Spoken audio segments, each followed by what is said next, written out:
Pod Chopkom 2 dni po Silvestri odštartovali rok majstrovských podujatí. Namiesto tradičného športového náčinia však tentoraz nehrali prvé husle lyže, snowboardy či sánky, lež obyčajné plastové vrecia.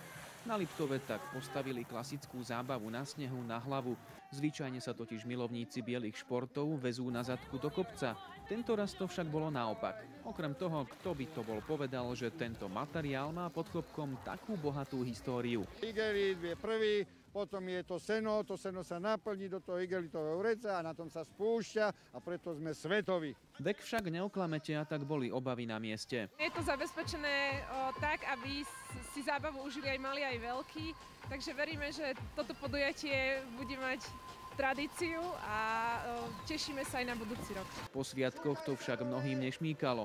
Skúšali to po bruchu i na zadku, no po snehu to ako si nešlo. No neviem, ale asi som pribral, určite som pribral. Alebo že by to predsa len nebolo kilami navyše. Tohto roku sme zabezpečili bezpečnostný sneh, aby to všetko bolo hlavne s úsmevom a aby sa nikomu nič nestalo. Zdá sa, že pomohlo. Ani množstvo pádov a nepodarených zjazdov totiž nikoho nerozladilo.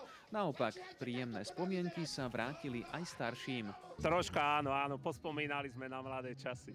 Bolo to super, fajn. Bola tu paráda a mne sa najviac páčilo guľanie po snehu, lebo bol taký mekučký. Napriek tuhému mrazu bolo na snehu horúco. Krv v žilách totiž takmer vrela pri skladbách v podaní hudobníkov, ktorí sa spolu dali dokopy pre potreby blížiaceho sa svetového pohára lyžiarok.